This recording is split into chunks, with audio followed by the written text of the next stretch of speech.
about a small delay, but we have the same time as a session. So I would like to thank you for joining us today for session 3 on equality and inclusion in sport. My name is George Stamatis, I am MP of Greece, and also I'm a member of the Parliamentary Assembly of Europe in the Committees Social Affairs and Equality Non-Discrimination. And I'm very proud for this, I'm the second and third sometime goalkeeper in one unique blind football team in Greece. So for me it's very honored to be a player and to involve in this kind of inclusion through sport with the blind team of Greece, and of course we are playing in the Champions League. So this session is a part of our broader commitment to fostering a sports environment that upholds safety, integrity and inclusion for all. Our discussion today will touch on some of the crucial aspects of equality, covering issues such as gender inclusion, discrimination measures and the inclusion of marginalized groups, including persons with disabilities and, of course, migrants. As we know, sport is a powerful tool for social change and inclusion. However, the reality of inequality in sports remains. Discrimination, whether based on gender and disability or cultural background, still limits access and opportunities. This session, I think, is a chance to address this issue and consider effective steps forward. Recent resolution like the Council of Europe Resolution 2465 on the fight for a level playing field and in discrimination against women in the world of sport, and the Resolution 2503 on social inclusion of migrants, refugees and displaced persons through sport, so that sport can indeed be a catalyst for change, empowerment and community integration. I would like to also extend a welcome to our panelists and express our gratitude for their willingness to share their expertise with us. I kindly request that you limit your respective presentation is 7 minutes to allow for a sufficient time to engage in a meaningful exchange with the audience. If a speaker exists the allotted time, I have to interrupt and give the floor to the second one, of course. Thank you in advance for understanding, because I know many of you have flight after 1 o'clock. And now, allow me to give the floor to Jan Lehmann, Chief Executive Officer, European Olympic Committee.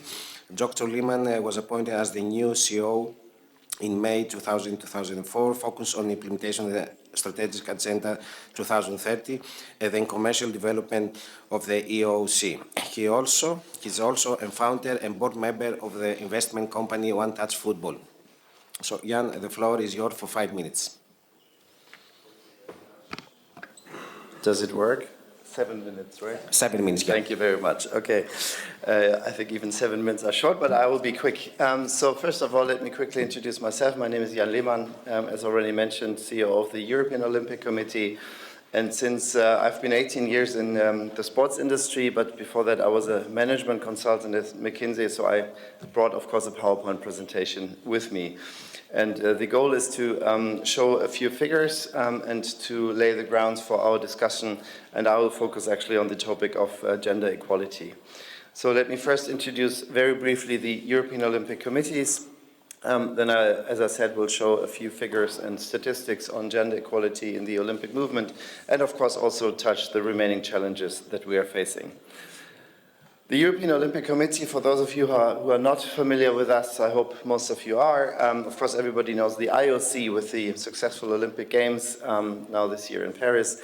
There are 5 continental associations representing the world, the continents at the IOC, and we are representing 50 European NOCs, actually currently 49 with the exclusion of Russia. So we are the representative of the European Olympic movement at the IOC. Of course, gender equality, diversity, inclusion is one of our most important topics, and it's a part of our strategic agenda that was actually developed recently. The Strategic Agenda 2030, and as you can see, it's part of our DNA, and of course, as a sports organization, inclusion and gender equality are important topics. In 5 of our 6 so-called KSPs, key strategic priorities, gender equality is explicitly mentioned. Don't worry, you don't have to read that. But the strategic focus of our activities is on the NOCs and the Olympic movement in Europe, the EOC as an organization, and of course our sports events. And I will show you a little bit where we are at in regards to gender equality in these aspects. To first start with a little bit of history, and I think it's been a success story. However, it took 120 years. In fact, 124 years. Starting in 1900 with the first women to participate in Olympic Games, 2% of the participants were female, and in Tokyo 48%. And as you all know, in 24 in Paris, there was a 50% quota for female athletes. I think in the end, the actual participation was a bit lower due to certain cancellations in the short run. But it was the first time that 50% of the quota places were given to women. Most sports were fully gender equal, and of course most events were, or the number of events were split quite evenly between men and women. However, there are definitely remaining challenges, and for example, I think one figure is striking. Only 13% of coaches, between 12 and 13%, were female in the Olympic Games in Tokyo. We don't know the final figures for the Olympic Games in Paris yet. I suppose it's slightly higher, but it's certainly not a very big step. So as you can see, while we are very successful on the athlete side, there are challenges. For example, when it comes to coaches, and we talked about safeguarding yesterday, and of course this is a very important issue if you have mainly male coaches for also female athletes. A few more statistics. In European NOCs, 20% of the executive board members are women. All around, this is pretty much the average all around the world. There are some continents that are better, Oceania and the Americas, some are worse, but we are with 27% about average.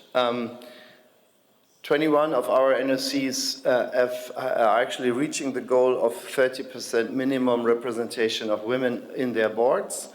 However, 27 are not. So there's still room for improvement. Definitely 30% is the minimum threshold that we are all going and want to achieve in the Olympic movement. In general assemblies, only 21% of the participants or the representatives are women. Keep in mind that general assemblies are usually set together out of the representatives and the presidents of the sports federations. So you can imagine that this pool of people is also dominated mainly by male. So as I said, only 21% of the participants in Europe are female. With regards to the EOC, so us, our organization, we also have been quite successful when it comes to athletes. In our last European Games in 23, 48.5% of the participants were women, also very close to 50%. Our executive committee, and we are quite proud of that, consists of 7 women out of 16. So we are even above or far above the minimum requirement of 30%, which would be 5. However, the European NOC's presidents, only 6 out of 43 are women, which is about 13%. But just as a comparison, the heads of state in Europe, also about 13% are women. So we're not good, but we are not worse than, for example, you as politicians are, or we, because we are electing the parties as voters. So I think we all know that there's a long way to go. But I think overall what we can summarize is that we are quite good when it comes to participation, but that there's a long way to go when it comes to leadership. And this is exactly what 2 of the key projects are or have been focusing on. There's the so-called Games project, managed by the EOC EU office in Brussels, which is supporting leadership in sports. 8 European NOCs have been working on that program with very specific and detailed action plans on a national level. There's a so-called WISH project on a global level, organized by the IOC, focused on athletes, training and mentoring sessions were conducted. So as you can see, we're working in these areas, but as I said, there's still a way to go. So remaining challenges, I think these figures are striking, and as I already said, coaches and leadership are the focus areas that we need to work on, but it's not only sports. I think we are just representing the society as a whole here. And altogether, I think when it comes to leadership, there's still a resistance also in sports. Too few women in coaching. Only 8% of the worldwide sports and medical science research funding goes into women's sports, which is causing also health problems, pay inequalities, and not to mention barriers for women, also cultural barriers in many countries to access sports. And let me conclude with a remark of the United Nations, and I think we are all aware that gender equality remains unfinished business, also for us in sports, but we are working on it, and I hope I could make that clear. And let me finalize with a personal remark. I hope that we will see tonight the first American female president as well, and I think we all hope for that. Thank you very much.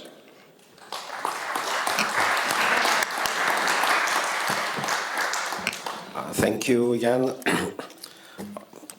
It's very clear that we have to empower women to be included more in leadership in the sports, and I believe that the European Olympic Committee can be the lead on this situation and to prepare the countries and organization for the next Olympic and Paralympic Games. And now our next speaker is Marie-Amélie Lefour, Paralympic multi-medalist, president of the French Paralympic and Sports Committee.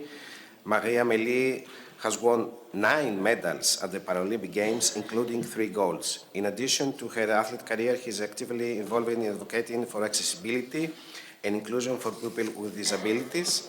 And of course, Marie-Amélie, it is an honor to have you here today. The floor is yours for 7 minutes. Thank you. Good morning, everyone. I will speak in French, so if you want to put your headset.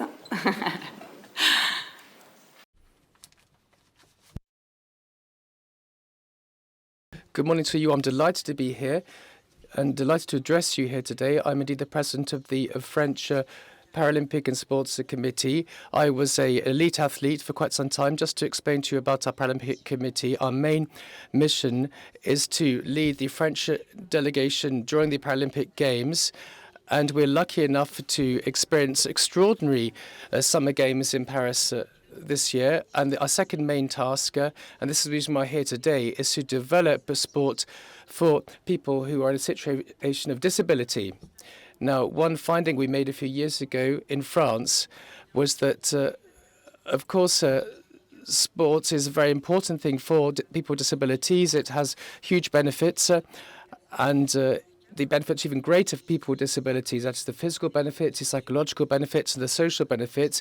This having been said, if you look at the number of people with disabilities who are practicing a sport, well, the level is very low indeed. Let me give you some rates. 50% of French people with disability regularly carry out a physical activity. It's 60% for the general population. If you look at the way in which our sports offer is structured, in 2022, only 1.4% of French clubs were able to welcome someone with a disability. And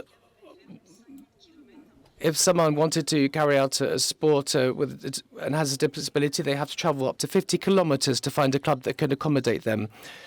Another key point which structured our mission is that there needs to be a key offering of sports, and there are a number of obstacles that meant that sport was not seen as essential in the lives of people with disabilities. There are not many people with disabilities that were aware that they could, of course, practice a sport. We had a sporting offer which is not very accessible or not very understandable for people with disabilities, and there are a number of difficulties in terms of accessibility and in terms of accessing the facilities and also financial difficulties as well. There's also a lack of training and a lack of awareness raising with regard to carers. Now, over the past few years, our main task has been to draw on the fact that we were the host country for the Paralympic Games to strengthen and diversify our actions and provide new impetus to them. We had three main lines of thrust here. The first idea was to work on all the different challenges related to common law so that we could create common law systems for sport so that they could become much more consistent and much more in tune with the needs and requirements of people with disabilities. A second main area that we've worked on is something that we needed to do was to develop special measures and systems to enable people with disabilities to properly access sports and services. And the third key area, and this is as a result of the Paralympic Games in Paris, was to develop a new method. Now, this new method enabled us to break down barriers and to work much more effectively together to ensure that sport is very much at the heart of the lives of people with disabilities.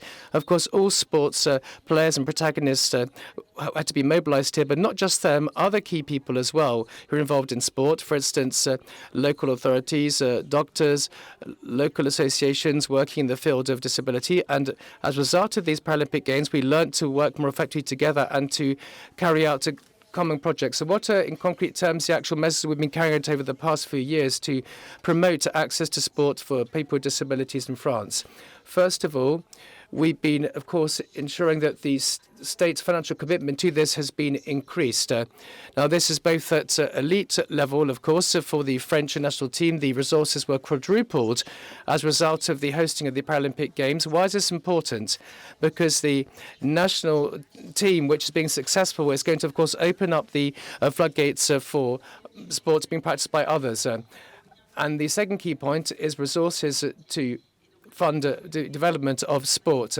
So we've improved the accessibility of facilities and sporting equipment for people with disabilities, and also help provided to people to have licenses to carry out a sport to reduce the financial burden of this. The second main challenge is related to the methods we developed. We've developed public policies which are much more cross-cutting, that decompartmentalized, both at national level and also at local and regional level. So we want to enable the disability sector to talk more effectively with the sports sector and for them to understand each other better. So it's this decompartmentalization which has been ever so important for both public policies at national and local and regional level. So we develop policies much more in keeping with the lives of people with disabilities who want to practice the sport. The third key area has been to develop reliable statistics. Now, we didn't have all that much data. Not much research has been carried out on the sporting practices of people with disabilities, and we weren't able to carry out a proper monitoring of the situation. So we worked on barometers, if you like, barometers in France for people with disabilities, but also barometers related to sports, so that we could have a snapshot which is much more reliable of the situation. And we ensured that sports barometers factor in the sports situation of people with disabilities. Also, barometers related to people with disabilities can also ask them exactly what role sport plays in their lives, and this gives us a much better understanding of the situation. The last key area, and this is ever so important, was raising awareness and training the key players. Now, of course, this starts with clubs. We've carried out a large-scale training program in the clubs in the different regions and territories, financed by the state, a budget of 2 million euros. We wanted to train 3,000 new clubs. There'll be 1,700 clubs trained by the end of the year. We hope that for the next season, 2025, 3,000 clubs will have been trained. We want to train them in how to welcome people with disabilities and how to apply common sense, good sense. If we also train the health physicians and politicians with regard to the challenges of sports with disabilities, we won't manage to achieve our objective, because we need to work, first of all, on training programs for the key players. For instance, the way in which policies can be developed, public policies can be developed, which factor these in, and also helping doctors understand the ecosystem of sports disabilities, and also helping sports coaches so that children with disabilities can carry out a sport and there's no obstacle for this. That's what I had to say with regard to all of our main challenges we faced since Paris 2024. Thank you. Thank you, Marie-Amélie. I think it's very important to know, if you have any data, of course, to know how many, not from France, but from whole Europe, for example, politicians were in the Paralympic Games in Paris, and to understand more what happened about their lives, about the inclusion of sport, and about their targets. And I think the Paris legacy can lead for the next Olympics in Los Angeles. So our next panelist is Nadine Ravan, founder of Director of Global Denmark. Navin, Ambassador Kodelas, sorry. Our next speaker is Honor Ambassador Kodelas, the President of Special Olympics Hellas, and now we know that Special Olympics Hellas they prepare for the Winter Games in Torino next year. And Excellency, you have the floor. Thank you. I will only mention very few statistics that Special Olympics is operating around the world. It's the biggest, the global organization for sports for people with intellectual disabilities. That makes a difference. We operate for the last 60 years. We are in 192 countries, and up to date we have something like more than 5 million people, all with intellectual disabilities, in sports. In Greece, we've been here for almost 40 years, and we are working very hard to bring, these people into the sports. Now, what is the difference? The difference is that when you talk about sports, you have to find the people who are willing to do sports. And people who are willing to do sports, you can find. I mean, we speak about the Paralympics. You can find people that they are willing, and you tell them, you explain them how they can do a sport, and they do it. For the Special Olympics, it's a totally different story, because we have to admit, despite all the progress that have been noticed during the last decades, the intellectual disability remains, mainly in small societies, a stigma. We have to admit that. A stigma because somebody who's born with intellectual disability is considered for the family or for the little society as a shame. So what do you do with the shame? You hide the shame. You hide it in the house. So what do we have to do? We have to go and find these people house by house. First of all, convince the parents, because the parents, of course, you understand, they're disappointed, they're very hesitant. They say, you talk about sports, they say, now what do they talk about? And they have told me many times, what you talk about sports? Don't you see my child how it is? And I say, why you underestimate your children? And then we have to work first with the parents to bring them out of the houses and then start putting them in the sports. This is not an easy case, this is not an easy story, it's a very difficult, but we do it. And then we start by including them in groups. We start from very early. We start from the age of 2. We start with children with these intellectual disabilities. First of all, for a number of years, trained coaches take them up and they teach them some basic kinetic abilities. And then, after some years, they get into the spirit of athleticism. They understand what is athleticism. And then at this moment, we are ready to put them in the sports. And then those people who have trained them all these years, they tell you, well, this child, put him, in a sport with other people, in a group sport. I mean, put them in a basketball or put them in the football, not in a single sport. Or the opposite, don't put them with other people. Put them, to swim or to bicycle or whatever, but don't put it with other people. So as you understand, our job is totally different than the one of Paralympics, because as I told you, here we are dealing with the stigma. We're dealing with embarrassment. I mean, if a child with disability goes to school, or with kinetic disability, well, he can be with other children, with other pupils, and everything is fine. If a child with intellectual disability might raise some questions. There might be parents who will go and they say to the teacher, why this child is sitting next to my child? You understand? This is the basic difference between the Paralympics and the Special Olympics. So what do? We try hard and we are successful around the world, I must admit. But we're not only limited, we're not limiting ourselves only in the sports. Because, as I told you, we start from the kindergarten, where we take the young children. And then we start with the families. You have to train the families. So we organize training of families where we speak about many things, including sexuality, because there are questions in these parents that they don't want to ask, or they don't know how to ask. And then we bring in people, specialists, who teach them how to ask questions, that because, you know, a child with disability, with intellectual disability, maybe intellectually he grows up to a certain level, but the body continues to develop. You understand? So these are questions, and this is what we're dealing also with. And it's not only this. Then we go out, we go to the sport clubs, and then we organize various activities, athletic activities. But I think that the most successful so far promotion of the inclusion is with a society of pupils and of students.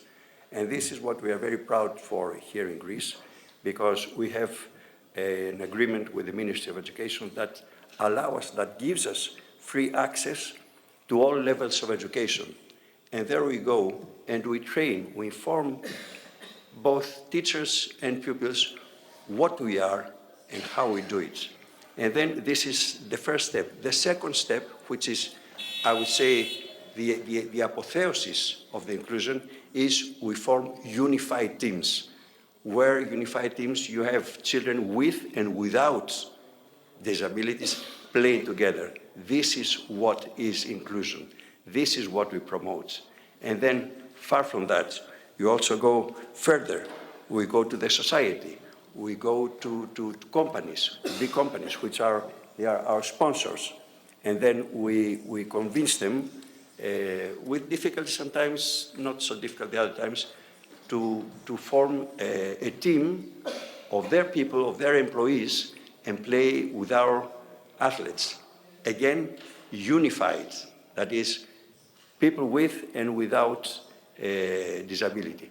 And this is perhaps the most successful and the quickest way to include, you know, these people in the society. And inclusion actually is inclusion actually is in the epicenter of our philosophy. And this is the way we do it, and we're very happy that we do it and we're successful. Thank you very much. Thank you, Your Excellency. Dear colleagues, allow me to say that the movement of Special Olympics can inspire us because, as Mr. Kodelas say, we're living together and we play together, and all of this of the movement is how visibility we have for people with disabilities in our societies. And I think it's opportunity for us as members of the Assembly of Council of Europe to be part of the World Winter Games in Turin next year, to see these people with mental disabilities to prepare themselves not for the winning but for the participation. And this is the difference with the other sports. So our next panelist is Nadine Ravant, founder and director of Global Denmark. Nadine is a UEFA licensed football coach based in Denmark with a refugee background from Afghanistan. Is also the founder of non-profit organization Global, a football-oriented NGO that fights for securing equal access for the playing field. A warm welcome to you, Nadine. You have 7 minutes. Thank you. Thank you to the Council of Europe for inviting me to this honorable gathering. It's truly an honor to stand in front of policymakers from all over Europe. I also feel extremely privileged to be in the land of the great philosophers whom I've studied so much about. A simple but heartfelt thank you will be my first and last words today, because by welcoming me into this assembly, you've already taken the first steps towards equal access and opportunities, and nonetheless towards inclusion. In other words, nothing about us without us. I know that standing here today comes with a great responsibility, the responsibility of echoing the voices of the many girls and women who could not stand up for themselves. And I bear some of that responsibility on my shoulders with pride. Like the great Plato once said, the heaviest penalty for declining to rule is to be ruled by someone inferior to yourself. Let me introduce myself. My name is Neki, and I'm a Danish-Afghan football coach with a master's degree in criminology and my very own nonprofit organization called Global. My refugee background from Afghanistan is what made me the women's rights activist that I am today. And knowing the current state of Afghan women and girls in Afghanistan, you can probably imagine how much it pains me to talk about girls' and women's rights in Europe. Because there are bigger problems in the world, but that does not mean that we should forget our own. On the contrary, we should be grateful to live in well-established democracies and exploit the opportunities that allows us to make a change. So that's exactly what I've been doing ever since I realized football is so much more than a game. You see, football is what transformed the Afghan girl into the Danish straight A's girl. Football gave me a competitive gene that made me strive for greatness on and off the pitch. It gave me tactical skills, social skills, life skills, and so much more, which I could spend the entire day talking about. In my opinion, football is the greatest sport of all time, and a huge resource that nobody should ever be without. Football made me aware of how society is structured because the foundation of especially Danish union life is built upon democratic values and traditions. So at a very young age, you become familiar with what it means to have a common responsibility and take part in decision-making processes in these unions. Now, in theory, this might sound really good, but in practice, it sometimes makes it difficult for those of us who are minorities in the game to keep up with the majority.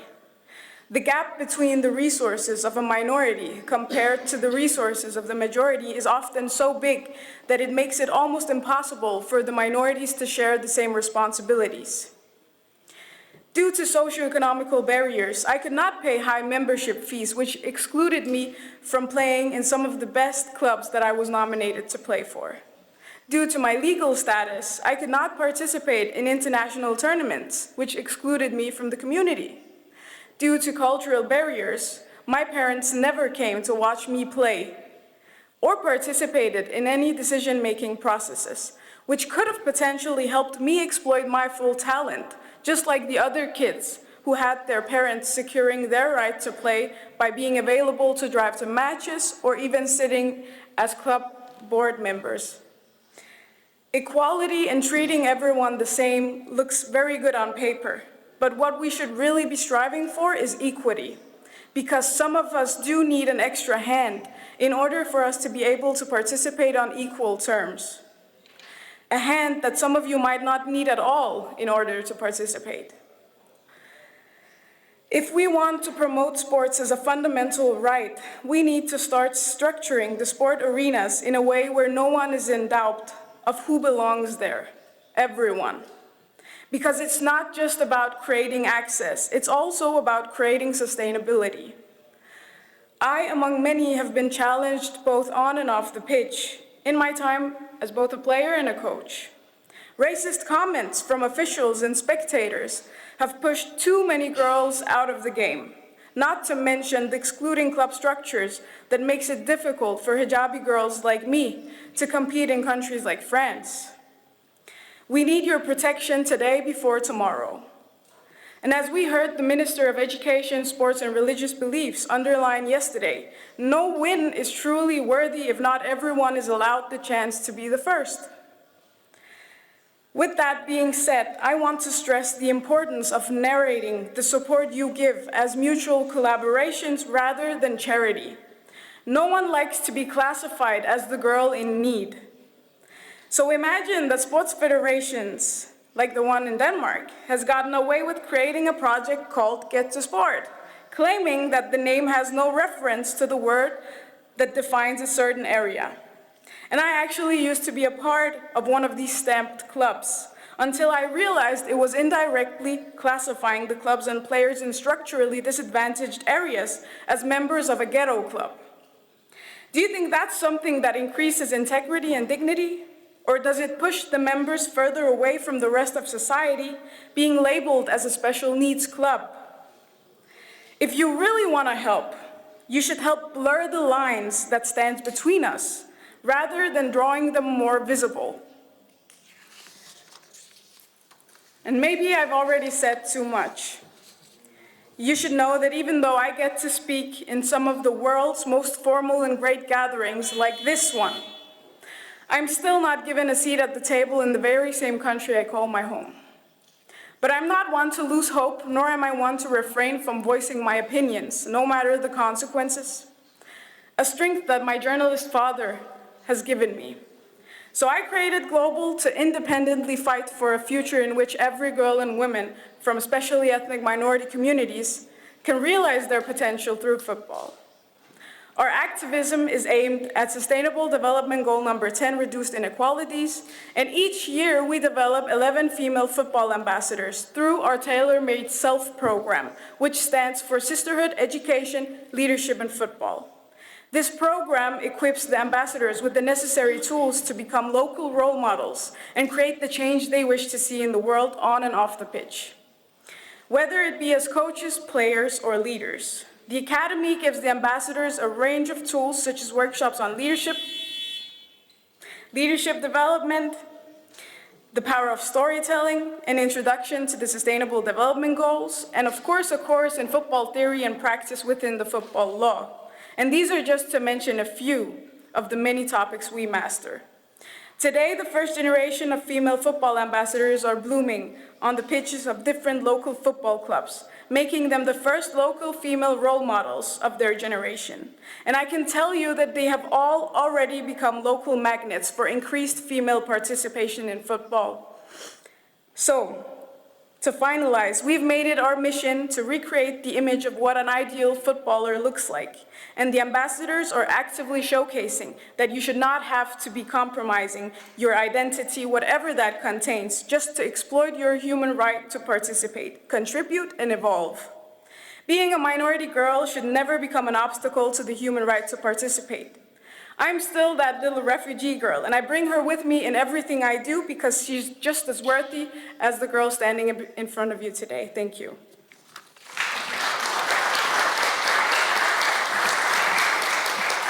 Thank you, Nadine, for your inspiring speech and for bringing us today here a good practice from Denmark and from your organization. And now I have the pleasure to welcome our next panelist, Ioanna Paraskevopoulou, IPAS Governing Board's Gender Equality Rapporteur and National Coordinator for Cyprus of the All in Plus and EU co-joint project. Ioanna is an EU and International Affairs Officer at the Cyprus Sports Organization, and also she has extensive expertise in EU project development administration and management in topics such as sport and physical activity, good governance, and volunteering in sport. So welcome you, Ioanna. You have the floor for the 7 minutes. Thank you. Kalimera se όλους. Good morning to everyone. Esteemed members of the PACE, ladies and gentlemen, first of all, allow me to congratulate the PACE and the Hellenic Parliament for organizing this important conference. It is a profound honor for me as a Greek Cypriot to be invited to speak before you today in the historic halls of the Hellenic Parliament on behalf of the EPAS. Gender equality has been among the cornerstones of the Council of Europe's work for decades through standard setting, advocacy, awareness raising, and also monitoring. Numerous actions and initiatives are undertaken by different committees and bodies of the organization, including in the field of sport by the Large Party Agreement on Sport. All these efforts contribute to the implementation of the Council of Europe Gender Equality Strategy which covers a wide range of areas from the prevention of sexism and gender stereotypes, the balanced participation in political and public decision-making, to combat violence against women in all their diversity and gender mainstreaming measures. It is important to note in the field of sport that the access to sport for all is considered to be a fundamental right and is as such enshrined in the European Sports Charter. The European Sports Charter is a key instrument for all of us. It is the backbone of sport policies and should guide legislators in the design and implementation of legal and policy frameworks in sport and provides the basis for equality in sport. It also establishes gender equality as a fundamental tenet of human rights and calls for further work towards gender equality in and through sport through a gender equality mainstreaming strategy. How does the Council of Europe's Sport Division contribute to the advancement of gender equality in sport? It does notably through its flagship project, All In Plus, promoting greater gender equality in sport, which is co-financed by the European Union. Following the previous All In project implemented in 2018 and 2019, it seeks to address the issues associated with gender imbalance in sport through 3 key areas of action. First, data collection. This spring, the project collected gender disaggregated data from 600 respondents across 21 countries, targeting ministries responsible for sport, national Olympic and Paralympic committees, and National Federation of Olympic and Paralympic Sports. This data collection exercise explored 6 strategic fields: leadership, coaching and officiating, participation, gender-based violence, communication and media, and gender equality policies and programs. For the first time, the project introduced officiating indicators, spearheading the data collection on gender equality in sports officiating, which remains a largely uncharted territory in sport research. The fight against gender-based violence also prevails as one of the key areas of work within the project. In my capacity as national coordinator for Cyprus of this joint project, I'm in a privileged position to see the value of this data collection work. The results of the data collection will provide a very powerful assessment of where we stand in the 21 jurisdictions that are part of the project. Let's take the example of Greece. The preliminary results indicate that since 2020, steps have been taken to improve the gender equality situation in the country. 30% of respondents have adopted a policy and/or action plan for preventing and combating gender-based violence in sport. However, men continue to dominate leadership positions in Greek sports organizations, and the rate of women's participation in sport is at 33% across all sports. There is a lot to be done, excuse me, both at international and the national levels, but the power of data is unmistakable. The data reveals inequalities. It points out the gaps and lays the groundwork for evidence-based and targeted policy making. In Cyprus, we plan to utilize national data to draft a comprehensive action plan on gender equality in sport, leveraging these insights to address specific challenges and drive meaningful change within our sport sector. We are also considering reforms in our national sport law to further support these efforts. Second, the All In Plus project seeks to promote the exchange of best practices on gender equality in sport by showcasing the resources from various countries and organizations, both part and outside of the project, in its online library.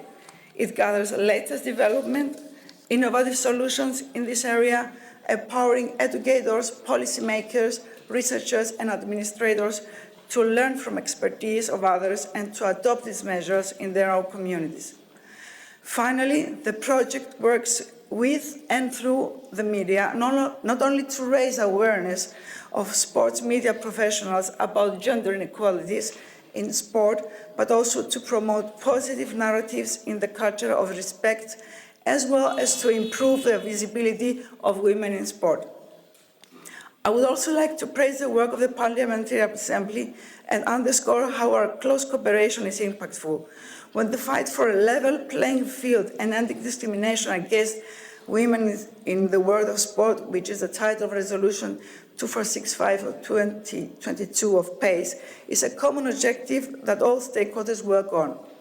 This is when joint actions bring greater changes. It is also the case when the General Rapporteur of Violence Against Women, who is also the first Vice Chair of the Assembly's Equality and Non-Discrimination Committee, relies on the data of Online Plus project when she focuses on gender equality in sport. Our goal is a common one, and all strategic frameworks and actions for gender equality in sport are complementary. Together, we promote women's and girls' participation in sport and physical activity. Together, we aim to gender balance in leadership positions within sport organizations. Together, we continue to act for a change that is unfortunately today still an acute need. While we advocate for greater gender equality in sport, it is also important to recognize that discrimination is a multi-faced phenomenon which affects persons based on a variety of characteristics such as skin color, sexualities, religious affiliation, and many others. We must ensure that an intersectional approach is upheld not only in our activities, but also in the way we address the ongoing challenges more broadly. Concluding, equality and inclusion in sport are not buzzwords. They are fundamental objectives of our societies and are to take place in sport as in other segments of our communities. If we want societies that are more inclusive, resilient, and respectful of human rights, sport is a great place to start. Thank you for your attention. Thank you, Ioanna. So, dear colleagues, I would like now to open the floor for questions. We have almost 20 minutes to close this session. So, you have the floor for your questions, about 2 minutes each question. So.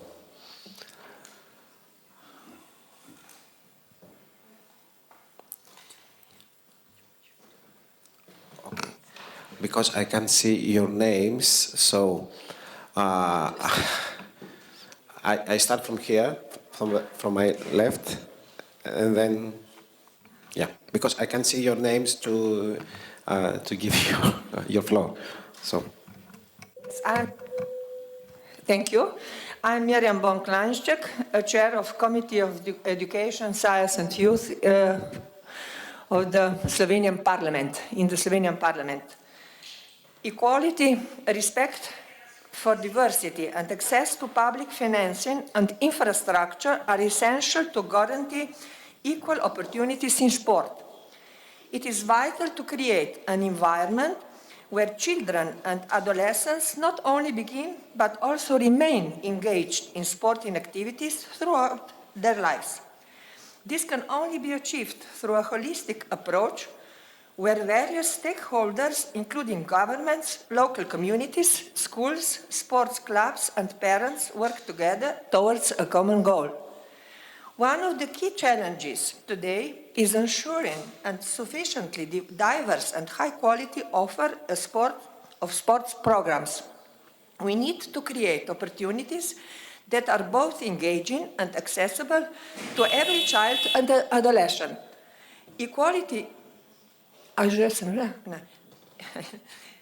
Equally important is the competence of professional staff who pass on sporting knowledge and values. Pedagogically and professionally qualified sports staff whose knowledge, experience, and approach can significantly influence not only the development of sports skills, but also education in the spirit of health, discipline, and perseverance are key to success. The school environment plays a particularly important role in this context. In addition to education, schools help shape healthy lifestyles for young people. Furthermore, they offer a setting where children are provided with the most equal opportunities. Thank you.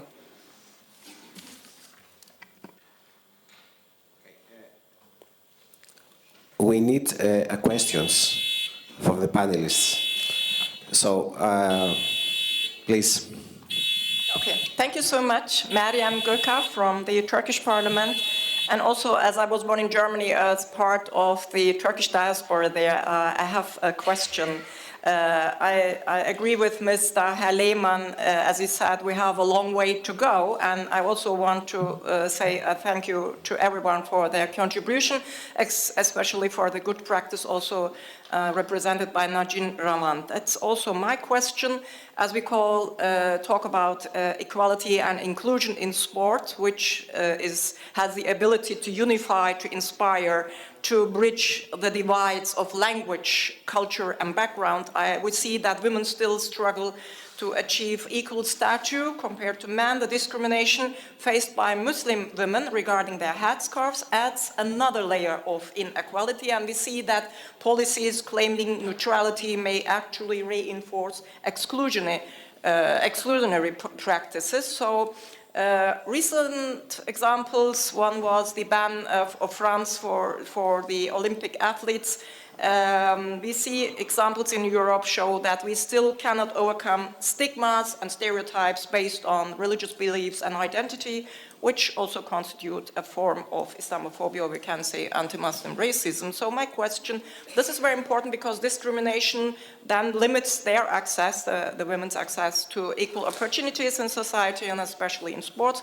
My question is, what steps can we take as an international community to ensure that policies aligned with religious freedom and inclusivity are upheld in global sporting events? Thank you so much.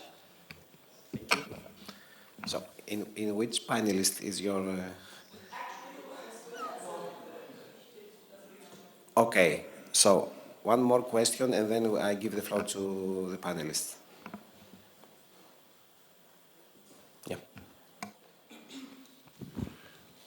Thank you very much, Chairman. My question is for Mr. Lehmann from the European Olympic Committee. You mentioned that there is a resistance towards women in leadership positions within the movement. What kind of resistance? Where do you see that resistance? And secondly, you also mentioned introducing quotas. How far are you in these considerations, and what do you foresee will happen on the question of quotas?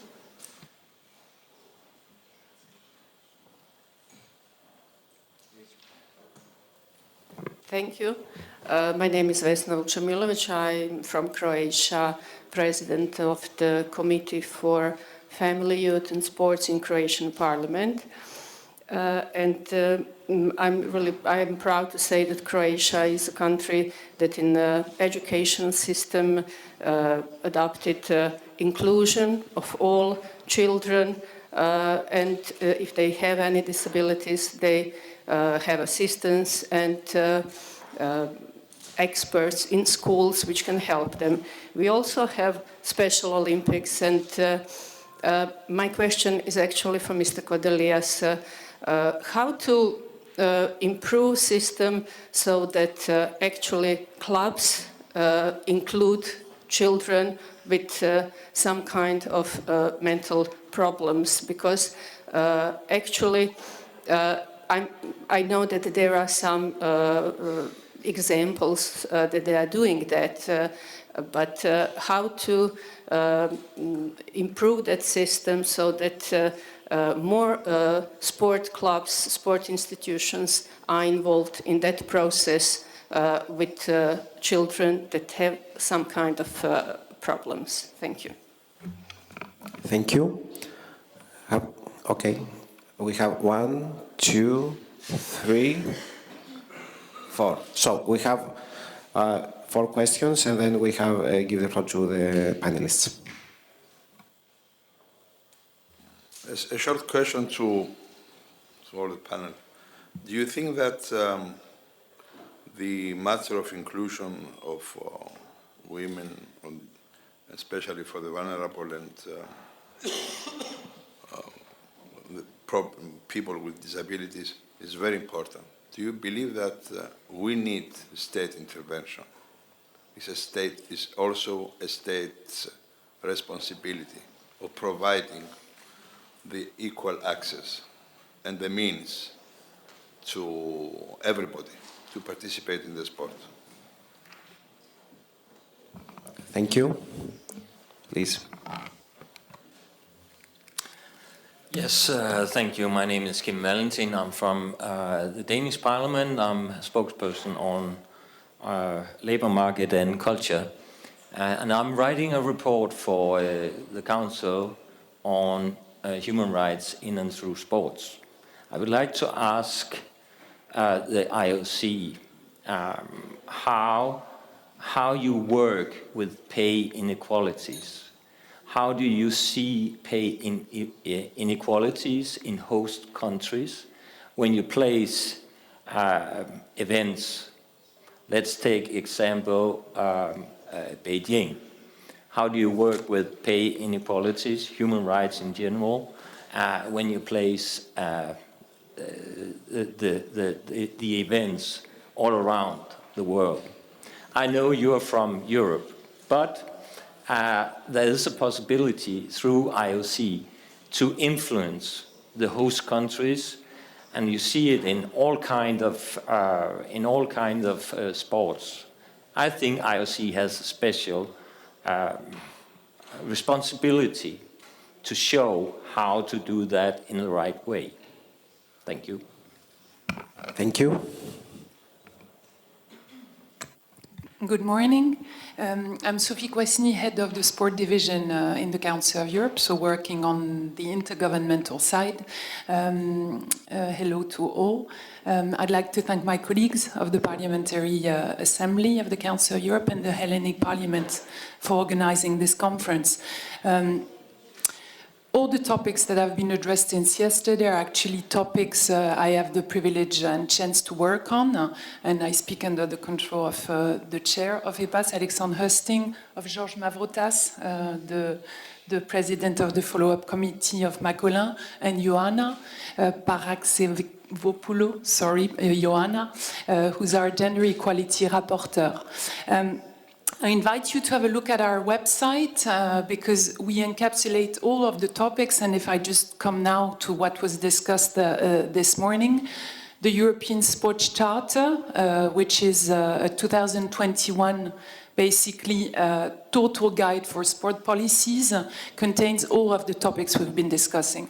So integrity, I just want to come back on 3 dimensions of integrity.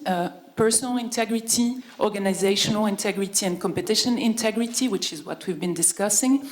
And Ioana, you mentioned the right to sport for all, which I think covers special needs, Paralympic needs, gender equality, religious beliefs, cultural differences.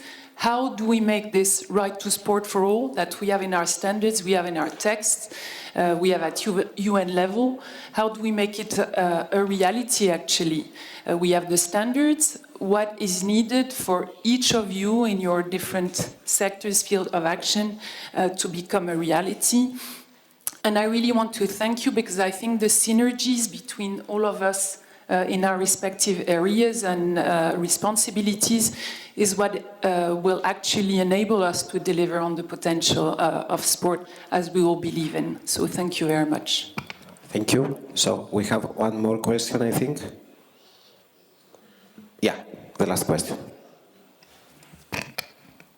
I'm Christian Saint-Lézé, president of the French section of the European Association of Teachers, and here as delegate from the Committee Sports and Human Rights at the conference. So first I would thank the Assembly and the Greek Parliament for the organization of this event, which is really fruitful. I will come back with a lot of ideas, a lot of projects, so thanks a lot. I would extend the comments made yesterday at the end of the session by the Spanish Member of Parliament. Education is the first challenge, and it's at the same time the first answer to these issues. Probably the way young people perceive sport has changed. I fear young people are now, values of sport are not as longer present than a few years ago.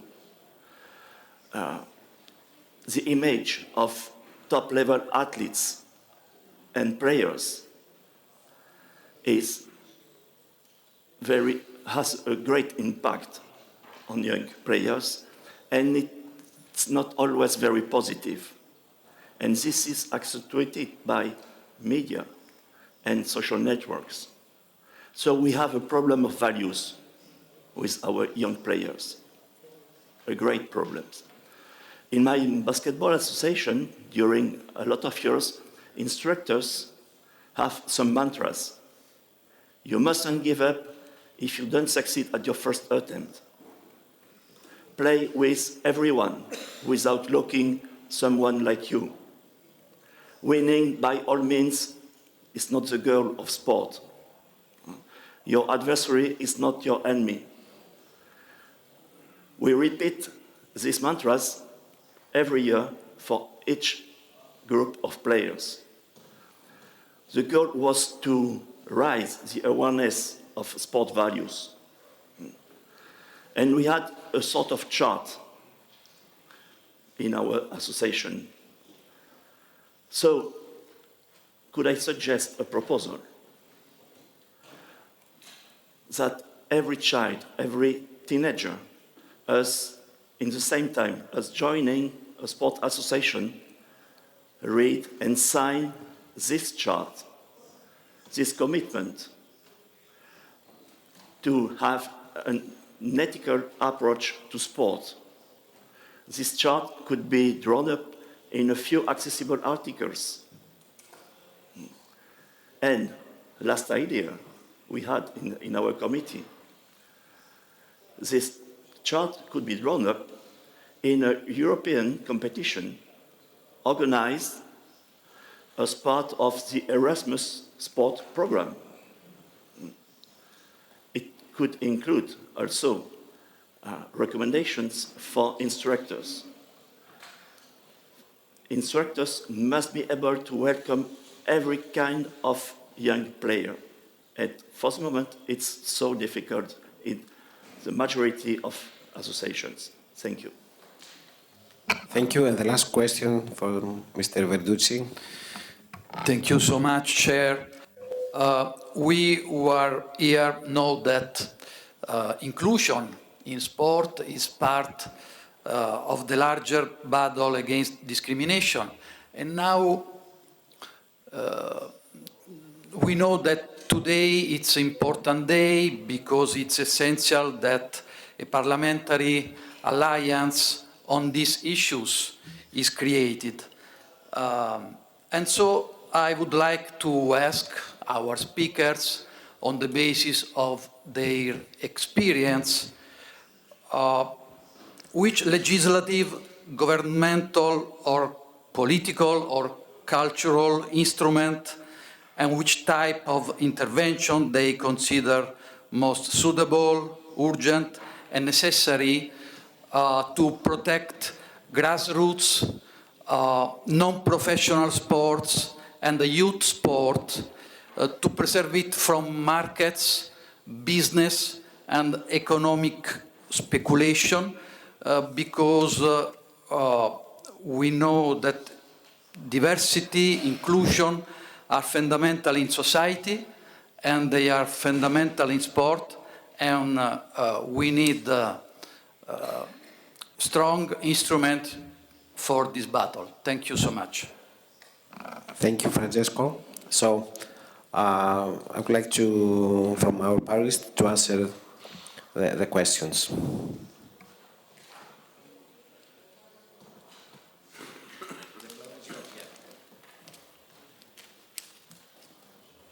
Does it work? Yes, it does. Okay, I can start. Actually, there were many questions. I don't know how we should sort it, question by question or topic by topic. Let me first try to answer the question was directed at me regarding quota and resistance. Your question was, where do you see the resistance against female leadership? I think it's probably difficult to specify that, but it's, I don't know, I assume that everybody is experiencing that in some sort of context, and it's certainly there's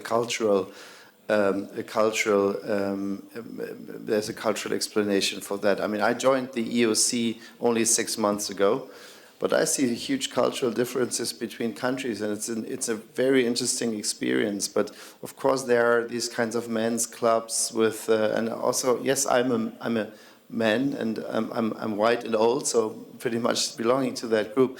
But I extremely enjoy the diverse group of leadership that we have at the European Olympic Committees.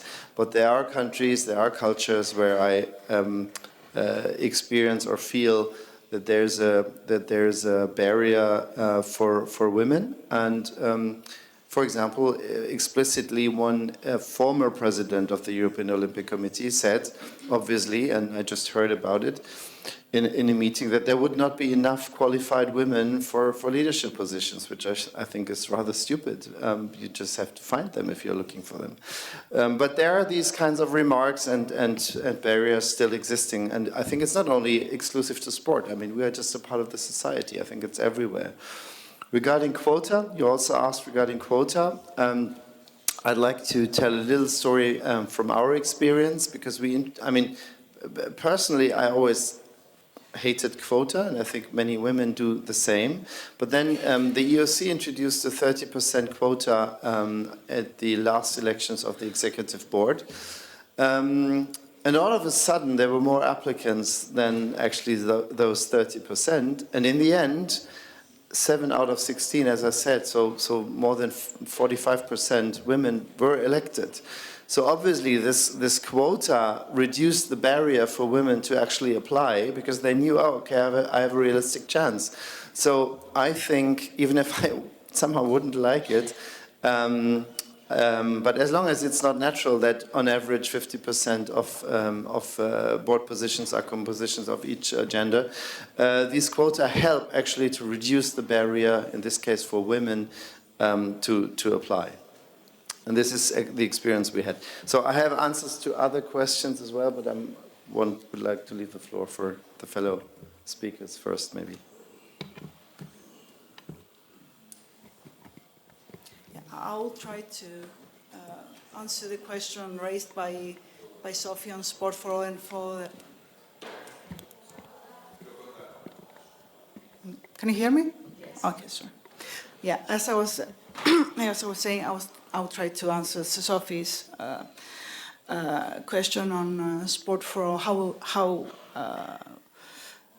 we better promote sport for all and make it a reality, and of the last speaker in regarding how we secure grassroots sport through legislation.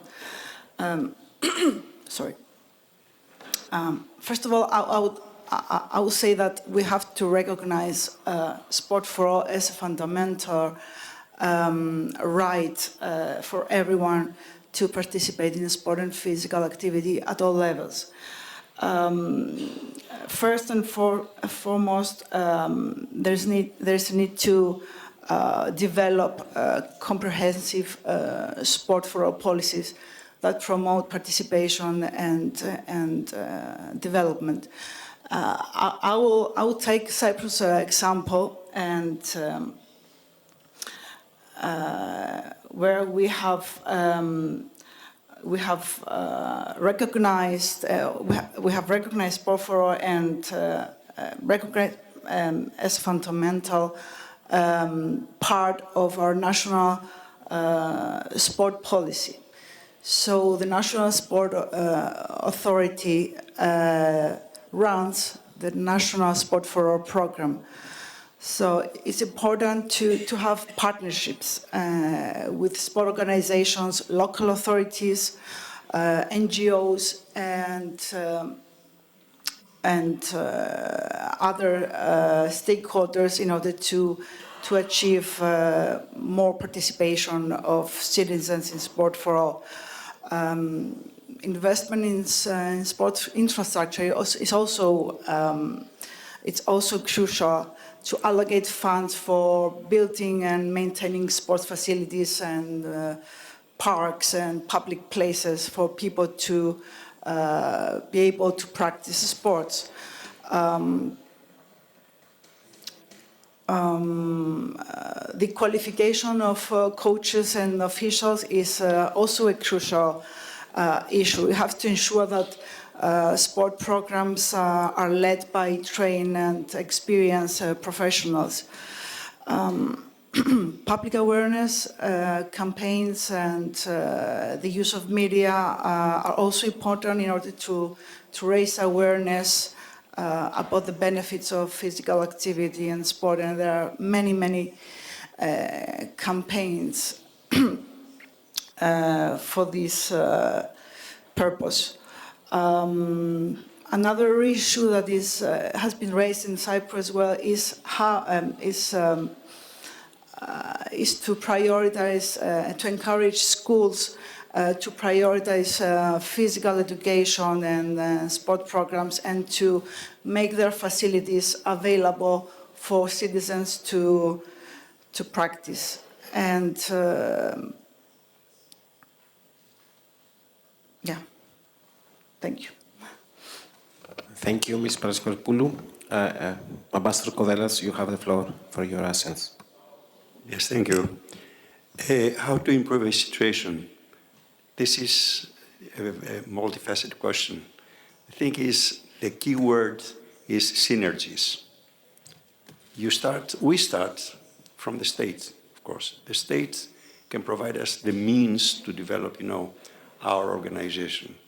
That is, as we offer to the members, for all these people of intellectual disabilities, everything for free. They don't pay anything. They don't pay to participate in activities. They don't pay in the trips because we go all around the world with the World Games, with the national games, with the local games. Everything is covered by the Special Olympics. So there is the role of the state. But it's not only finance. It's more than that. As I said earlier, how do you contact the young generation?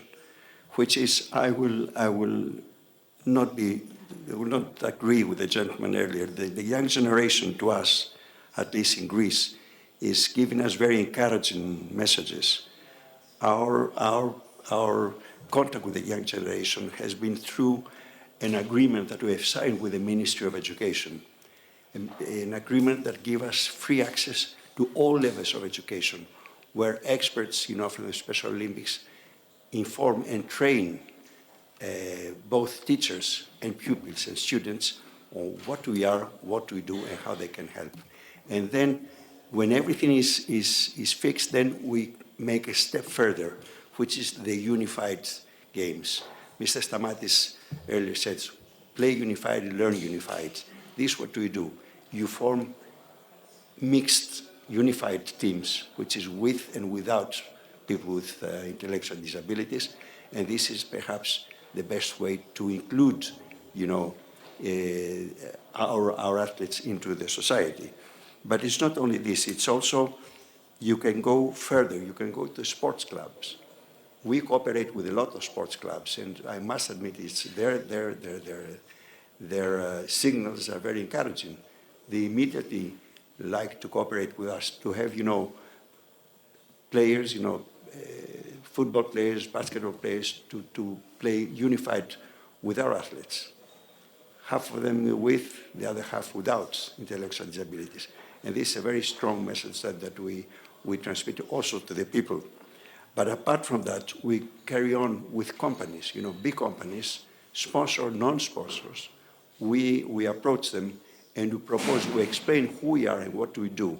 And then we encourage them to when the ones that they have teams already that they practice, sports like football, then we encourage them and they come and they play with our athletes, which is also another thing, because then with the companies, you carry on with the next step, and the next step is job opportunities. The moment they know you, because this is also a very important part, you cannot just have people with intellectual disabilities just to practice sport. If they are in a position to make a step further, then we make this further step.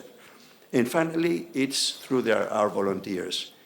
You train young people, you inform young people, and then you're very happy to realize that more and more people come there to offer their services and as volunteers. So it is all these things coming together that improve, and we have noticed here in Greece for the last many years a constant improvement. And when I look back, in my generation, words like inclusion, it was totally unknown.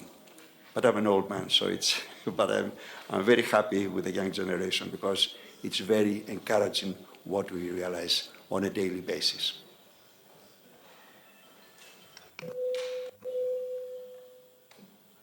Thank you. Marie-Amélie, you have the floor for your answers. Thank you. Thank you to all of you for your questions.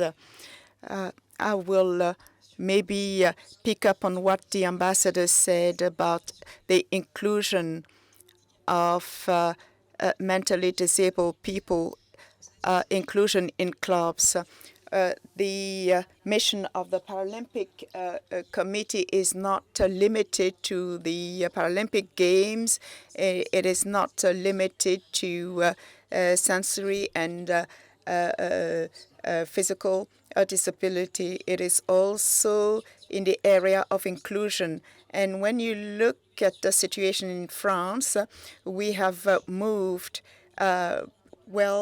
in the area of physical disability and sensory disability, but for mental disability, there is not much progress.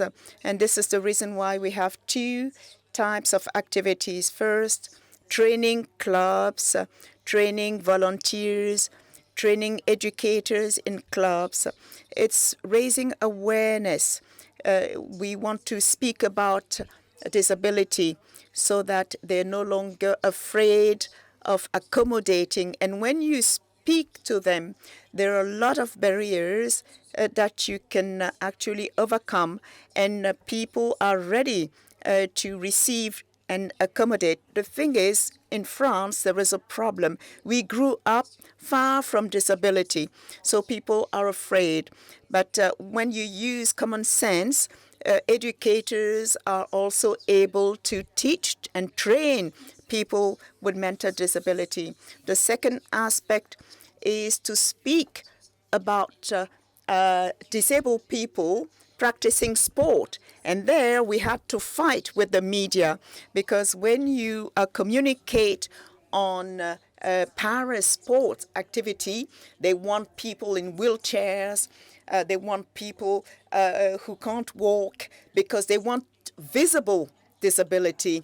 So we want them to learn to speak about the diversity of disabilities, mental disability, not only about visible disability. And we had to fight so that mental disability is also spoken about in the media, so that people in France can start thinking and getting used to such issues.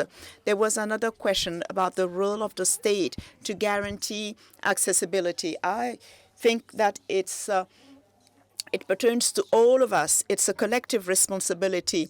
But of course, the incentives should come from the state.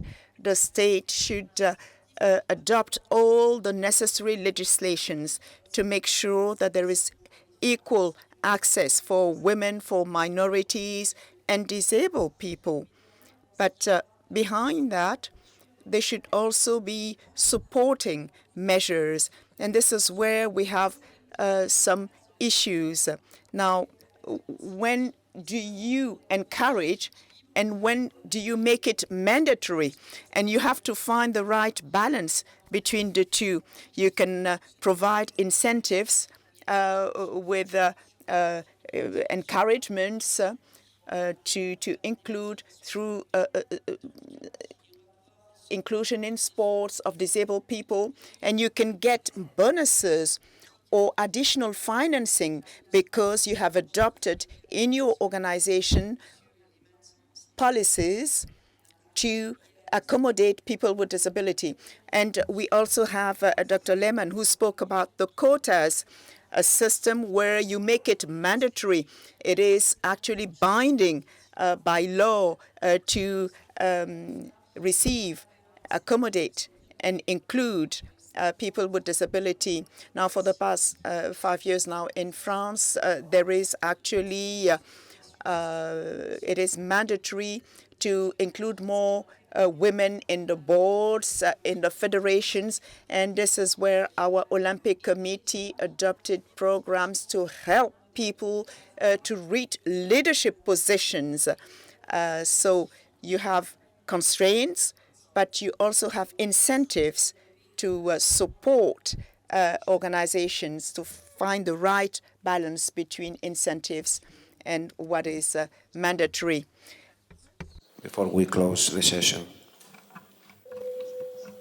I think nothing was left to be said. I totally agree with Ms. Lafleur, and I also strongly believe it's a collective responsibility, but in the end, you're the people with the power who can force change through for those who are not willing to make change and keep following tradition.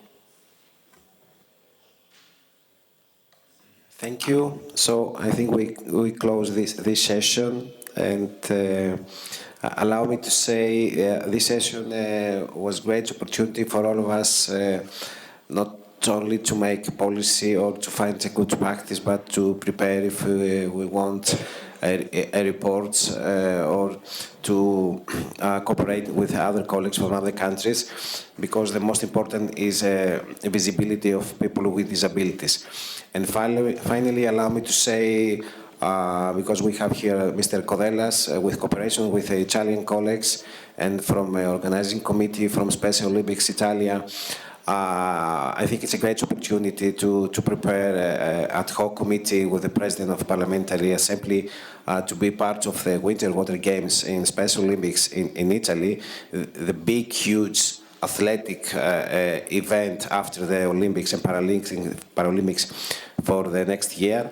And before I close, allow me to express my sympathy for the victims in Valencia, in Spain, because when we talk now about the inclusion, about the sports, some people lost their lives. And finally, let's next year, until three years after the war, to have a end of the war of Ukraine, the Ukraine to be free as before.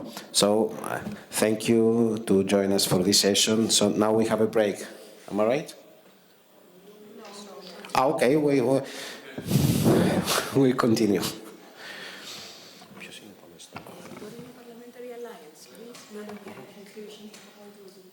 Yeah, we have a conclusion. Yeah.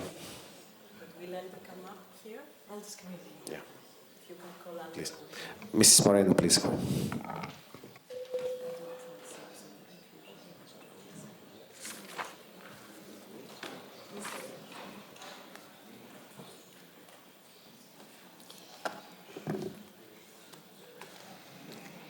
Can I take up the pen drive?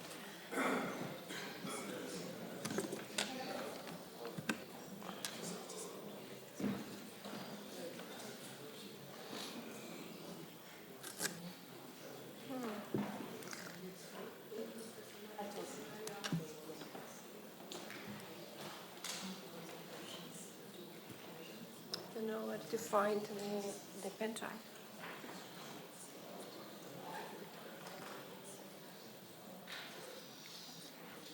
Can you find my pen drive here?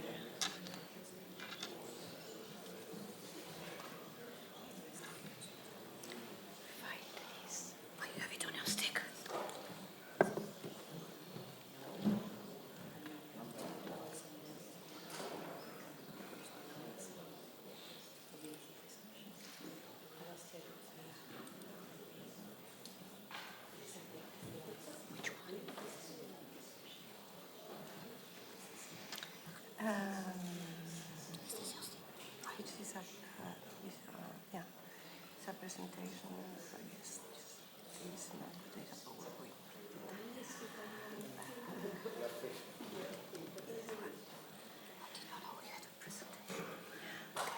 Okay. And then you have to do this one. Okay. They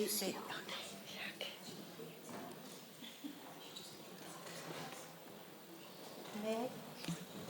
Please. Thank you very much, Mr. President, Madam Secretary General, dear members of Parliament and participants. I have a huge responsibility, which is to condense in a few minutes the very rich discussions that you have had. So I hope to deserve the trust of my colleagues and put together a number of key points that will help you with the work ahead. So I have divided my report into two chapters. The first is about value in sport. The second is on defending values in and through sport. I have to say, first of all, that I have huge admiration for the Parliamentary Assembly of the Council of Europe that has so often put on the table very critical debates on complex issues and even further has triggered action that has changed the lives of millions of people. And I have witnessed, for instance, how the networks of parliamentarians have mobilized themselves around the promotion of human rights treaties. And thanks to them, the ratification has achieved big numbers and the implementations is also facilitated. So as a staff member, as a human rights lawyer, as a survivor of abuse, as a citizen, thank you very much for your work. So in the chapter about value in sports, one of the things that you have, of course, discussed is the benefits of sport. And I will not list them all because in the interest of time, but you all agree that sports brings a lot of benefits to individuals and society. But also sport mirrors society, so we can also find the worst in sport. Sport reflects the darkest side of society, and among the serious crimes and problems that affect people in sport, you have mentioned psychological, physical, and sexual violence, including gender-based violence and trafficking, gender imbalance, discrimination, racism, hate speech and hate crime, abuse of power, corruption, competition manipulations, doping, illegal betting, and trafficking. So where I would like to spend a little bit of time is in the reasons why this happens. You know, what are the circumstances, the facts that make these threats thrive in sport? And I have come to 10 points. First is that sports organizations have not yet embraced a culture of human rights and good governance. Second is that states are not meeting their obligations to secure respect for human rights and rule of law in sports. Far too often the principle of autonomy in sport is mentioned as, you know, the reason why states do not meddle into sports practices, but we know that to deserve the autonomy, sports must be responsible. So the Human Rights Convention, the case law of the court, says that states have positive obligations, so they have to interfere, they have to make sure that sports respect human rights. Third, the sport is very complex ecosystem. Also because it evolves in countries that have very different legal, cultural, social, economic backgrounds, because there is a difference between elite and grassroots sports, etc. Despite being the most popular human activity, sport is not yet universally accessible. We have been told, explained about many situations why people in situations with disabilities or people of migrant origin or without the right passport or the right papers, or because they are far away, they cannot access sports. Sports can also generate huge profits and status for organizations and individuals, and this attracts criminals, cheaters, and power-driven people. In sport, children, women, and other vulnerable adults are particularly exposed to discrimination and violence because some of the very well-known risk factors are not effectively addressed.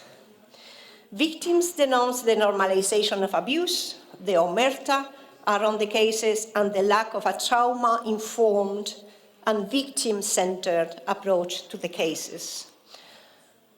8, standards are purely enforced, and breaches rarely result in sanctions. The lack of accountability contributes to a culture of impunity and feeds distrust.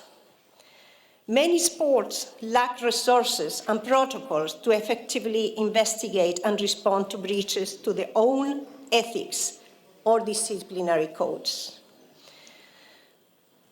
And then the last, there is an absence of an effective multi-stakeholder cooperation. So this is the picture that you have collectively drawn, that it's as scary as the Medusa, the snake-haired monster in Greek mythology. So will you dare looking at it, really looking at it? You know that the myth says that Athens gave to Perseus, the hero, a mirror shield to kill Medusa. So I think that Athens did it again. So Athens has given us the power to look at the monster and to defeat it. And I have prepared a few slides with the action points that I propose for you. First, I would like to, of course, acknowledge the huge work done, the very important progress achieved by international organizations, by civil society, by survivors, many of you who have been sharing their initiatives and proof that there has been progress achieved. This is to be welcomed and to be celebrated. The thing is that we still need to go much farther. And in my conceptual approach to this report, one of the things that I have decided is to think in terms of, okay, I'm going to cluster these action points into 4 main objectives. And each of these objectives will have one particular force or symbol. The first objective is embedding human rights and good governance in sport. And I chose water. Water what gives and makes life possible. So human rights, good governance principle, the rule of law are the water that we need flowing through our actions. It cannot be an afterthought. It has to be embedded in the work. So 5 action points that I propose. First, promote the ratifications of the treaties you have been hearing about. It is really very important to make sure that everybody looks at the same kind of definitions, converges in platforms to cooperate, etc. Second, monitor respect of those human rights obligations and good governance principles in the field of sport by both governments and sports organizations. Third is to promote the adoption of human rights, gender equality, safeguarding and integrity policies by international and national federations. It's not enough that an international federation has a policy, it has to trickle down even to the club level. Action point 4, promote the harmonization of terminology and understanding of human rights standards, good governance principles, the rule of law requirements, so that they are consistently reflected in all sports codes, rules, policies, and procedures. And action point 5, help sport to maintain its commitment to human rights, also in the context of sport competitions, the election of host countries, and sponsors. Second, the earth, which is the people. The action point 1 is promote a debate on concrete measures to include education about safe, ethical, and inclusive sport at school and during the athlete's sporting career or practice. Second, request measures and propose incentives to make sport more inclusive and accessible, including by facilitating access to leadership positions by women and underrepresented categories of groups of people. Action point 3, promote the adoption of a legal provision imposing the creation of the safeguarding officer figure to promote safety, detect violence, and support the victims. And we have seen that is happening in some countries and in some federations. The law should request that a safeguarding system and team be in place in all major sporting competitions. Action point 4, trigger a debate on the prevention of young people's addictions. We have heard about addiction to betting or to substances and other unhealthy practices based on the body image, etc. Action point 5, convene experts to identify what must be done in your country to progress towards gender equality. I think that this has to be a very national, down-up approach, so that you can really look at what's the situation in your particular country, what still needs to be done to remove the obstacles to women's access to sport and to coaching and leadership positions in sport. The third element is fire, is about accountability. So the action point 1 would be that at international level, you promote a debate on how to improve the sports justice system to make it human rights compliant, efficient, transparent, trauma-informed, and to better ensure accountability. The justice system should also honor the victim's suffering and offer remedies. Action point 2, at national level, convene a roundtable with state authorities and sports organizations to clarify roles and procedures and to foster collaboration on data collection and in the prevention, management, and investigation of cases. Far too often, in the federations, in the clubs, they do not know even what's the law applicable in the country, who are the services I can refer to. So it is important to have this conversation at national level. Action point 3, at national level, trigger a debate on the creation of an independent multi-sport safe sport entity. With the resources and the mandate to promote prevention, support victims, and investigate cases. This is to reinforce independence, because as we see, victims lack trust in the system and they are not coming up because they do not trust the system. And the system is not prepared to deal with victims of abuse, for instance. Action point 4, at national level, promote a regular exchange of views between the key stakeholders, including athletes and survivors, about enforcement and accountability. And action point 5, at national level, trigger a discussion on how to secure that staff and volunteers working in the field of sport are duly screened and trained. And this, I recall, is one of the articles of the Lanzarote Convention when it comes to sexual abuse of children. You have to make sure that people have not been sentenced to or condemned by or for sexual abuse cases.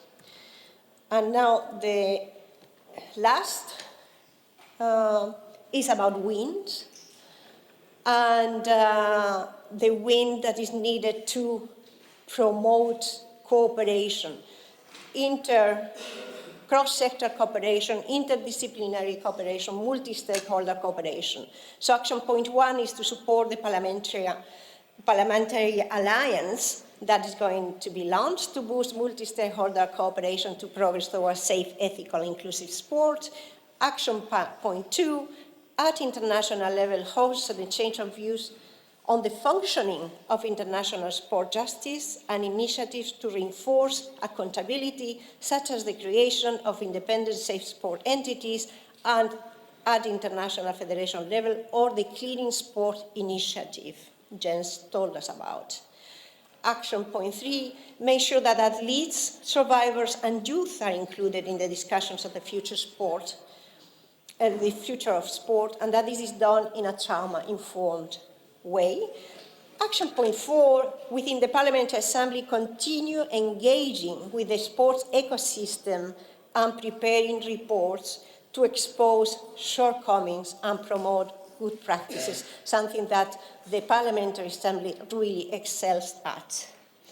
Action point 5, support countries' accession to EPAS as a trusted platform open to non-European states and sports organizations, and with the capacity to mobilize all the expertise needed to achieve a safe, ethical, and inclusive sport. So I want to finish with this nice image of Athena, who is the one who helped Perseus to defeat the Medusa. And Athena is the goddess for wisdom and war. I think that both should go together, it's good. And I really want to encourage you to leave this beautiful place and when thinking of all what you have heard. And when you leave, please be worried because of the situation, be impressed by the wonderful initiative and inspired by the wonderful initiatives and good practices shared and the progress achieved. Be driven by a firm commitment to make sports safe, ethical, and inclusive, and may the powerful wind of cooperation help you to reach new heights. Thank you very much.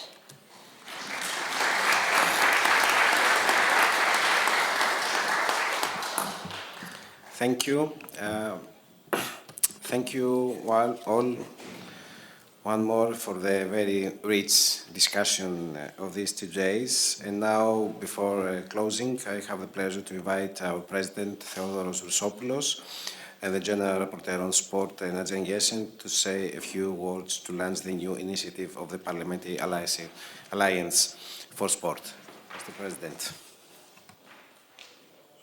So I do like to have this picture in front of me instead of Medusa, because between Medusa and Athena, we will all choose Athena. And I hope, by the way, that you have spent nice time in Athena, in Athens, the city which was named after this goddess of ancient Greek. Dear colleagues, dear friends, yesterday and this morning we had an enriching discussion on the challenges we must overcome to ensure good sport, governance and integrity in sport. We are now approaching the end of our conference. Let's make it the beginning of a new approach to addressing sports issues within our Parliamentary Assembly. Today, we are launching a new structure to make interparliamentary cooperation stronger to work together as a parliamentary network, materializing an idea that first saw in light in 2018.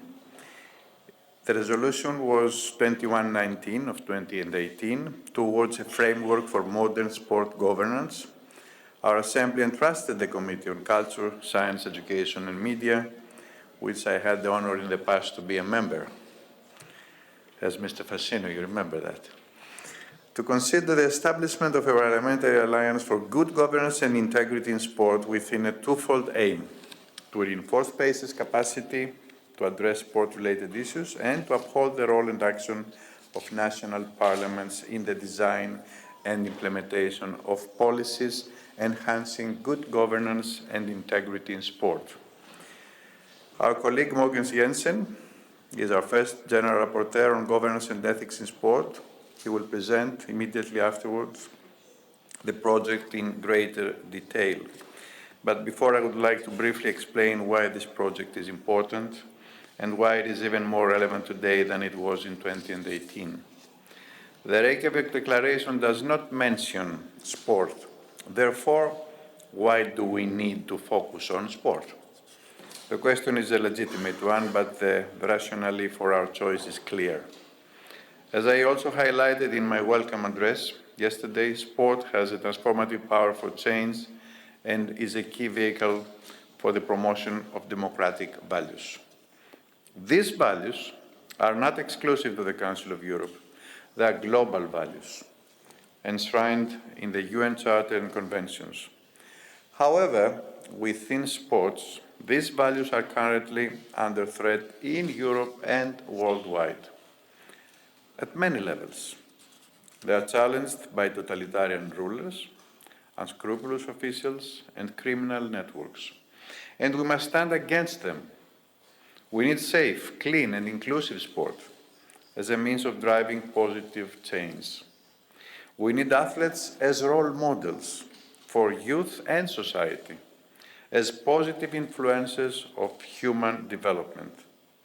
We need sports stakeholders to act as agents of peace and promoters of global democratic stability. We need to protect sport from becoming a tool for economic crime and a source of legitimacy for undemocratic regimes. We recognize the complexity of the relationship between the sport movement and policymakers. The Alliance will provide a new framework for dialogue. We are committed to build up a new framework to reinforce the parliamentary dimension of this dialogue. Dear colleagues, dear friends, 15 years ago, when the Culture Committee initiated a more regular and structured approach to addressing sports ethics and sport governance, there were questions about the relevance of sport as a topic for our Parliamentary Assembly. Time and the work of our Committee of Culture have proven its significance as a key topic in modern democratic societies.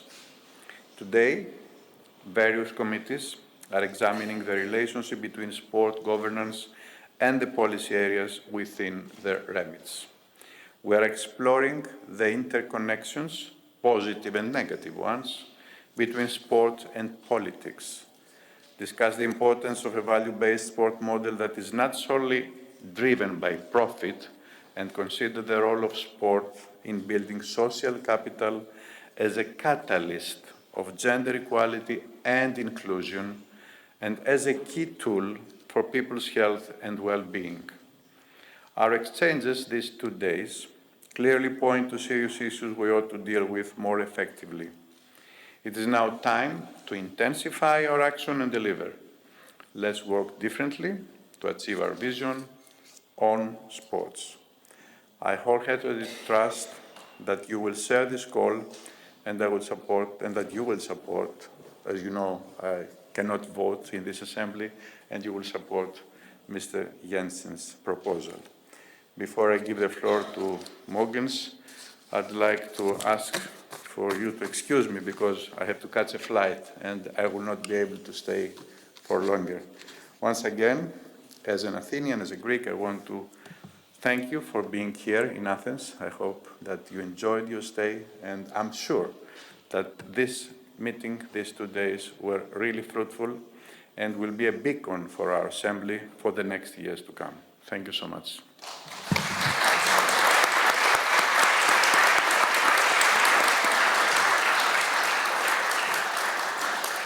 Thank you, Mr. President. And now I would like to invite Mr. Mogens to take the podium.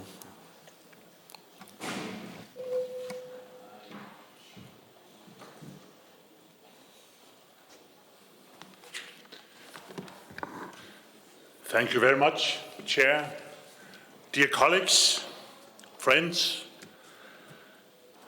I think that the discussions we've had here and also your presence here reflects, and I can feel that, your very great commitment to sports, but also to good governance in sports. And I know that at least some of you are already very familiar with our project, but I would like to share with all of you the rationale of it at its core. Because currently there are no coordinated interparliamentary action on sports governance and integrity, which leaves the European legislatures underrepresented in the multi-stakeholder fora on these crucial issues. So the creation of a parliamentary alliance for good governance and integrity in sport aims to fill this gap and add a parliamentary dimension to current efforts. And this alliance will provide a forum for us legislators who are committed to promoting integrity, transparency, and accountability in sport. As our President rightly pointed out, the alliance will not only strengthen the Assembly's capacity to address sport-related issues, but it will also elevate national parliaments' role in shaping values-based sport policies and also be advocating for good sport governance at all levels. The alliance we are going to create, will provide a framework for enhanced cooperation between parliaments, but also governments and sports organizations, amplifying the legislative voice on international platform and then reinforcing criteria and standards for sports governance and promoting human rights-based sports policies. The alliance will use its political leverage to support the work of EPAS, encourage ratification of Council of Europe sport conventions, and also enhance their implementation. The alliance will facilitate the transfer of know-how and expertise between its members and improve the coordination and complementarity between different parliamentary initiatives promoting good governance and integrity in sports. While this program can sound over-ambitious, I know so, we aimed to be focused and realistic, and indeed our objectives are entwined, and every step forward on one issue will also foster progress in others. Take, for example, advancing, as we discussed this morning, greater gender equality in sport by fostering a more inclusive sport culture. We will turn to be more effective in tackling violence, sexual abuse, and hate speech in sport, and though its influence in society at large. But to begin this journey with the Alliance, we need your full support. We all have to support this, both from this conference, but also hopefully from your parliaments, as well as adequate financial resources is needed to ensure sustainable operations, foster partnerships, and fulfill our mission we do hope that this conference can take a stand in favor of the alliance. Further information on membership and the potential projects, such as tailor-made interparliamentary capacity building programs, can be found on the online information note which is connected to this conference. So, dear friends, I hope we together can create this alliance. It's needed, and we should also work with the European Parliament. We should also work with other forums, parliamentary forums globally, who, as us, wants a sport with great integrity and based on human rights. So that should be my words, but I, of course, will be happy to listen to any questions you would have about the alliance, or also even ideas to how we can work within the alliance. I hope you'll all join it. I know a lot of you already have, but we need to be many more. So thank you very much, and I will be happy to answer questions. Yeah, thank you. So, have we any questions from Mr. Morgens? No. One question, yeah. Merci. Thank you. Well,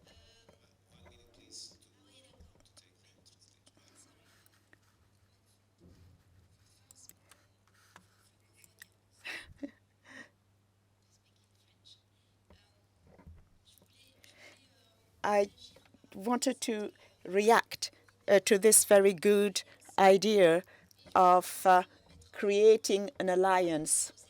But I wanted also to highlight what was suggested by the person who spoke on behalf of the European Association of Teachers, Educators. I think that we should tackle the issue at its roots.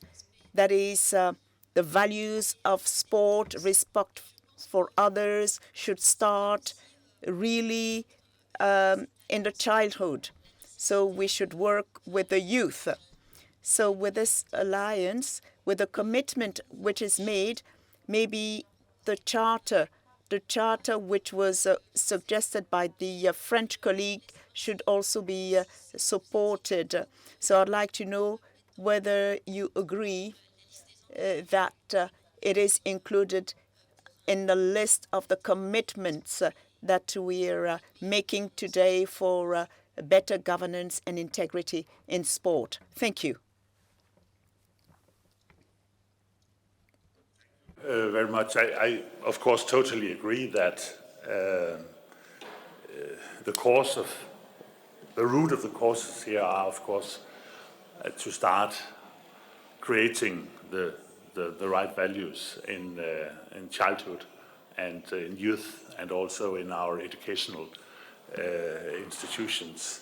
And luckily, our committee is also working on education, so of course it should be included, and I think it is in our policies when it comes to education, and also the kindergartens and so on. But I think you have a point also in the way we should work in the alliance, that it is important, as we have done also in this conference, that you work together with the athletes and also with young athletes and the upcoming stars. The Council of Europe has, as you've seen also now, we've got we have got a kind of cooperation with youth advisors, young people who attend our meetings and can give perspective of the youngsters into our work, and I think that should be included also, of course, in the work we do in the alliance. So yes, I agree, and I think we'll put it in our working papers for the further work. Thank you. Some other question? No. So thank you, Mr. Mogens. Yeah, could I just say, and I think it's from all of us, I would very much like to direct thank you for all the work being done on creating this alliance from the secretariat of our committee, for Roberto and all the colleagues that since and before also 2018 has been an important part of realizing this alliance. Thank you very much, Roberto, and all your team for being consistent in helping us also to realize this I think very important idea. And also, I think on behalf of us all, I would like to thank our Greek hosts for the whole way they have organized this conference, both here in the Parliament building, but also last night, where sports went together with singing and music and even dancing, and it was beautiful. I wouldn't say it was sport, but it was nearly sport that we saw last night from our Secretary General and others. So thanks, our Greek hosts, for this very wonderful conference, and thank you very much.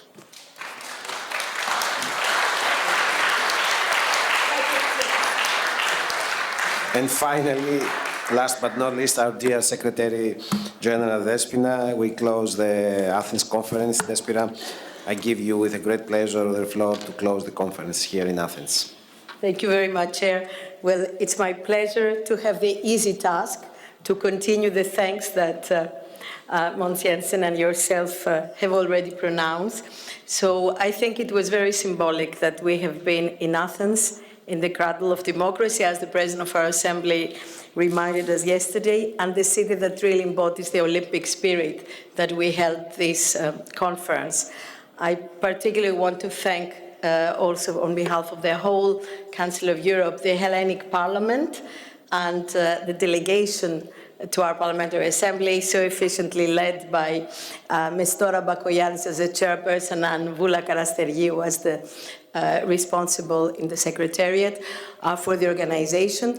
It was very emotional, I think, for all of us to also be present yesterday at the ceremony where the awards were given to the Olympic and Paralympic champions.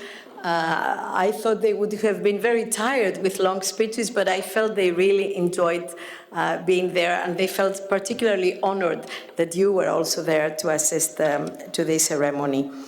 Well, bringing this conference to the close, I don't want to repeat the conclusions that our General Rapporteur pronounced, and I thank Elda for that.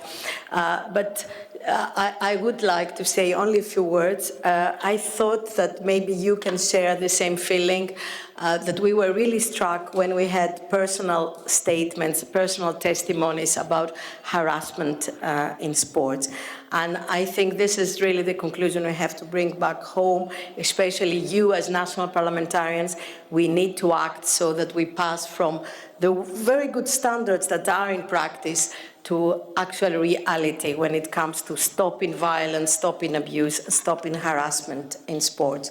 And allow me as a woman to say that this is probably even worse for women athletes. Now, when it comes to integrity in sport, I think we all realize that we still need stronger governance and awareness raising. And I would stress the word education.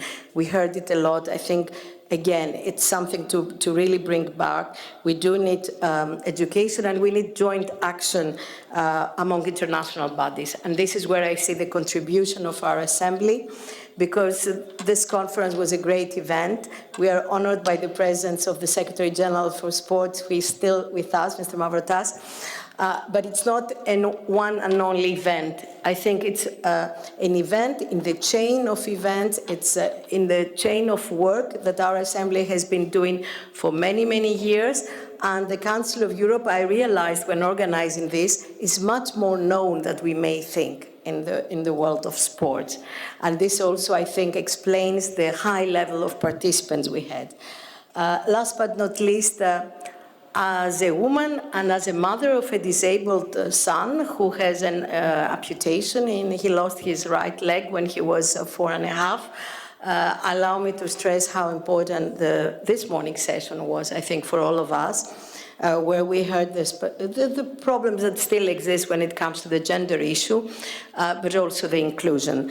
And I think it was very important that we also spoke about the Special Olympics, the mental handicap, not only the mobility ones. And it's clear that here we are talking about work in progress.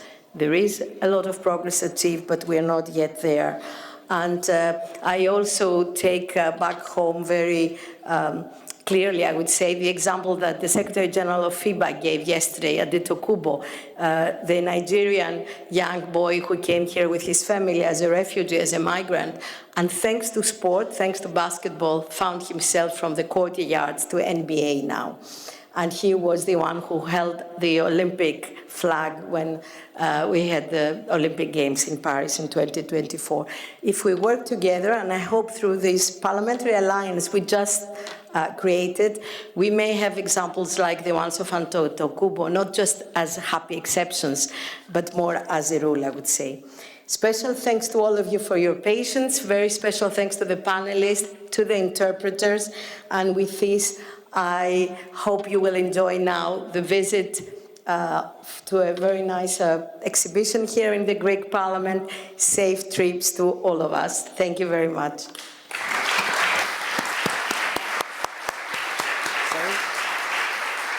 Thank you, Despina. So I would like to once again to thank you to join the capital of democracy and here in the Hellenic Parliament. So I would like to everyone good flight and see you in Strasbourg. Thank you.